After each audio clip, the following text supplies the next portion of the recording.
déplaçaient en meute, allaient les unes chez les autres, dans leur résidence principale ou leur maison de vacances selon les saisons, la 17e rue Ouest devenait la demeure du cénacle pendant quelques mois, à partir de la fin septembre, quand Solomon se rendait à son hacienda.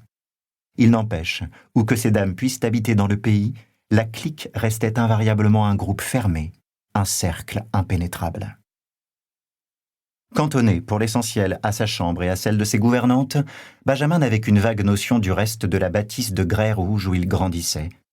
Quand sa mère et ses amis étaient là, on le tenait à distance des pièces où l'on fumait, jouait aux cartes et buvait du sauterne jusque tard dans la nuit. Après leur départ, les étages principaux se transformaient en une sombre enfilade de fenêtres aux volets fermés, les meubles y étaient recouverts de draps et les lustres emballés dans des linceuls bouffants. Toutes ses nourrices et ses gouvernantes disaient de lui que c'était un enfant modèle, et tous ses tuteurs le confirmaient. Les bonnes manières, l'intelligence et l'obéissance ne s'étaient jamais aussi harmonieusement combinées que chez cet enfant au tempérament si doux. Le seul reproche que ses premiers mentors pouvaient lui faire, en cherchant bien, était la réticence de Benjamin à fréquenter d'autres enfants. Quand l'un de ses tuteurs attribuait à la peur le fait que son élève n'eût pas d'amis, Solomon balayait ses inquiétudes d'un geste de la main, disant que le garçon était simplement en train de devenir un homme indépendant. Son éducation solitaire ne l'avait pas préparé au pensionnat. Au cours du premier trimestre, il devint l'objet de menus cruautés et d'outrages quotidiens. Avec le temps, cependant, ses camarades de classe découvrirent que son flegme faisait de lui une victime peu satisfaisante et le laissèrent tranquille. Il restait dans son coin et excellait, impassible, dans toutes les matières. À la fin de chaque année, après lui avoir accordé tous les honneurs et distinctions possibles, ses professeurs, immanquablement, lui rappelaient qu'il avait vocation à apporter beaucoup de gloire à l'établissement. Il était en terminale quand son père mourut d'une crise cardiaque. Lors des obsèques, à New York, les membres de la famille autant que les connaissances furent impressionnés par la retenue de Benjamin, mais la vérité était que le deuil avait simplement donné à son tempérament naturel une forme socialement acceptable.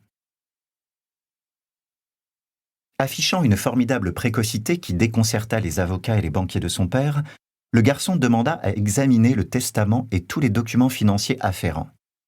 M. Rask avait été un homme ordonné et consciencieux, et son fils ne trouva aucune erreur dans les documents. Ayant réglé cette affaire et sachant à quoi s'attendre à sa majorité, quand il entrerait en possession de son héritage, il retourna dans le New Hampshire terminer le lycée. Sa mère passa son bref veuvage avec ses amis dans le Rhode Island. Elle s'y rendit en mai, peu avant la remise du diplôme de Benjamin, et à la fin de l'été, mourut d'un emphysème. La famille et les amis qui assistèrent à ces secondes obsèques beaucoup plus feutrées surent à peine comment s'adresser au jeune homme devenu orphelin en l'espace de quelques mois. Heureusement, il y avait moult questions pratiques à aborder, fidéicommis, exécuteurs testamentaires et les complications juridiques liées au règlement de la succession. L'expérience estudiantine de Benjamin fut un écho amplifié de ses années d'écolier. Il ne s'était pas départi de ses problèmes d'adaptation ni de ses talents, mais désormais il semblait avoir acquis une sorte de froide prédilection pour les premiers et un dédain silencieux pour les seconds. Certains des traits les plus saillants de sa famille ne s'étaient vraisemblablement pas perpétués avec lui. Il n'aurait pu être plus différent de son père, qui avait toujours été le centre de l'attention quand il entrait dans une pièce, la figure autour de laquelle tout le monde gravitait. Et il n'avait rien de commun non plus avec sa mère, qui n'avait sans doute jamais passé une journée de sa vie toute seule. Ces traits qui le distinguaient de ses parents s'accentuèrent encore davantage après l'obtention de son diplôme. Il quitta la Nouvelle-Angleterre pour se réinstaller à New York et échoua là où la plupart de ses connaissances rencontraient un succès florissant. C'était un piètre sportif, un mondain apathique, un buveur peu enthousiaste, un joueur blasé, un amant tiède. Lui qui devait sa fortune au tabac n'était même pas fumeur. Ceux qui l'accusaient d'être par trop frugal ne comprenaient pas qu'à la vérité, il n'avait guère de désir à réprimer. Le commerce du tabac ne présentait pas le moindre intérêt pour Benjamin.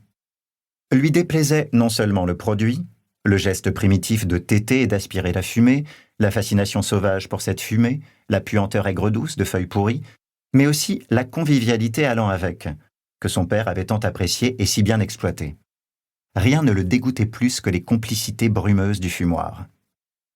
En dépit de ses efforts les plus sincères, il ne pouvait vanter avec le moindre semblant de passion les vertus d'un Lonsdale comparé à un diadéma. Et il était incapable de chanter les louanges avec la vigueur que seule une connaissance.